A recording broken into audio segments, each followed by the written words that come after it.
High students, S school টিউশনের পক্ষ থেকে তোমাদেরকে স্বাগত।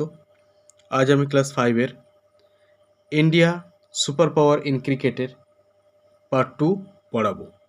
চলো তাহলে শুরু করা যাক। দেখো, এখানে বলেছে in final India lost the toss. ফাইনালে ইন্ডিয়া টস হেরে গিয়েছিল and were made to bat against a West Indies team. এবং ইন্ডিয়াকে ব্যাট করতে হয়েছিল ওয়েস্ট ইন্ডিজ টিমের বিরুদ্ধে।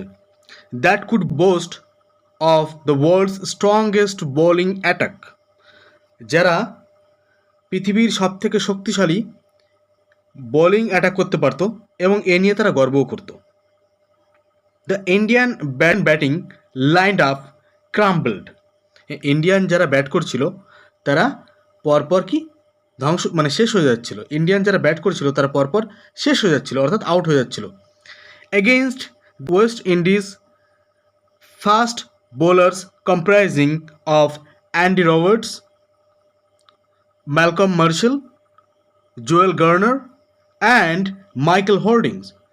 মানে এই যে যারা ফাস্ট বোলার ছিল, যারা খুব দ্রুত বল করতে পারতো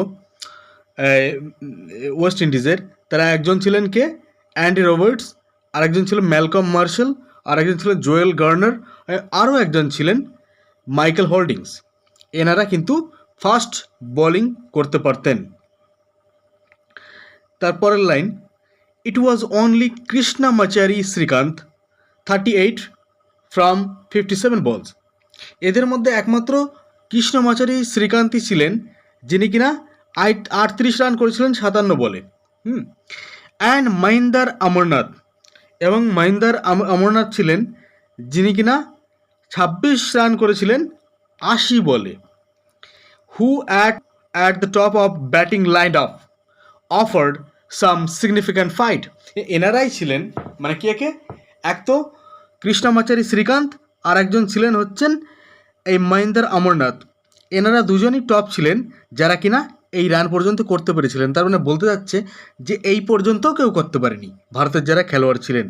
এতটাই ফাস্ট বোলার ছিল ওয়েস্ট ইন্ডিজের প্লেয়াররা। The lower order batsmen showed courage with the effort.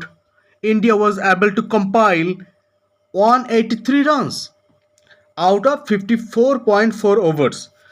মানে এখানে বলা হচ্ছে যে যারা লাস্টের দিকে ব্যাট করতে নেমেছিল ইন্ডিয়া থেকে, তারা একটু সাহস দেখিয়েছিল এবং একটু প্রচেষ্টা করেছিল। ইফোর্টস মানে প্রচেষ্টা করা, একটু সাহস দেখেছিল, যার ফলে ইন্ডিয়া সক্ষম হয়েছিল, মানে অ্যাবেল মানে সক্ষম হওয়া, 183 রান করতে ইন্ডিয়া সক্ষম হয়েছিল এই সাহস দেখানোর ফলে। মানে লাস্টের দিকে যারা ব্যাট করতে নেমেছিল তারা সাহস দেখেছিল এবং প্রচেষ্টা করেছিল, যার ফলে ইন্ডিয়া 183 রান করতে সক্ষম হয়েছিল। কত ওভারে?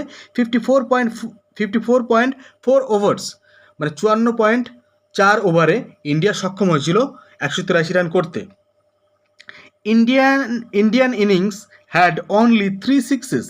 এই যে ইনিংসটা হয়েছিল, এই যে খেলাটা হয়েছিল, এর মধ্যে ইন্ডিয়া শুধুমাত্র 3খানা 6 মেরেছিল। কাদের দ্বারা? বাই শ্রীকান্ত, 1 বাই শ্রীকান্ত, একটা শ্রীকান্তের দ্বারা, 1 বাই সন্দীপ প্যাটেল, একটা সন্দীপ প্যাটেলের দ্বারা, যে কিনা 27 রান করেছিল 29 বলে, অ্যান্ড 1 বাই মদনলাল, এবং একটা 6 কার দ্বারা মারা হয়েছিল? মদনলালের দ্বারা, যে কিনা 17 রান করেছিল 27 বলে। বোঝা গেল? পরের লাইন চলে আসো। হাউভার ইন্ডিয়ান বোলার্স, যাই হোক ভারতীয় বোলার্সরা made best use of the weather and pitch condition. ভারতীয় যারা বোলার ছিল তারা এই ওয়েদার অর্থাৎ আবহাওয়া এবং পিচের যে কন্ডিশন, এর একটা ভালো ব্যবহার করেছিল, মানে বেস্ট ইউজ করেছিল এটাকে। And were able to bowl out of the great West Indies batting lined up for a mere 140 runs from 52 overs। মানে ভারতের যারা বোলার ছিল এরা এইখানকার যে আবহাওয়া, মানে যেখানে খেলা হচ্ছিল ইংল্যান্ডে, সেখানকার আবহাওয়া এবং পিচের কন্ডিশনের ভালো ব্যবহার করেছিল, যার ফলে ওয়েস্ট ইন্ডিজরা শুধুমাত্র 140 রান করেছিল 52 ওভারে।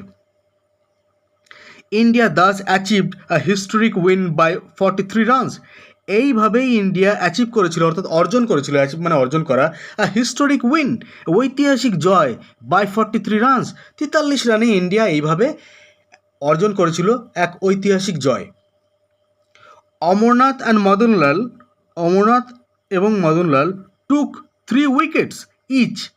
অমরনাথ এবং মদনলাল তারা 3টে করে উইকেট নিয়েছিল এক একজনায়, অর্থাৎ তারা দুজনে মিলে 6টি উইকেট নিয়েছিল, এক একজনা 3টে করে, ইচ মানে প্রত্যেকে, অর্থাৎ এক একজনা 3টে করে উইকেট নিয়েছিল। This was on of the most incredible upset in cricket history.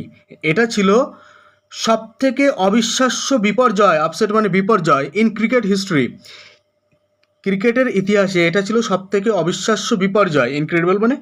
Incredible মানে অবিশ্বাস্য। Were the invincible West Indies was defeated, যেখানে ইনভিনসিবল মানে যাকে হারানো যায় না, এরকম একটা দল ওয়েস্ট ইন্ডিজ যাকে হারানো হয়েছিল, ডিফিটেড মানে পরাজিত করা হয়েছিল বা হারানো হয়েছিল। আমাদের পার্ট 2 আজকে কমপ্লিট হয়ে গেল, পার্ট 3 আমরা এরপরে শুরু করব।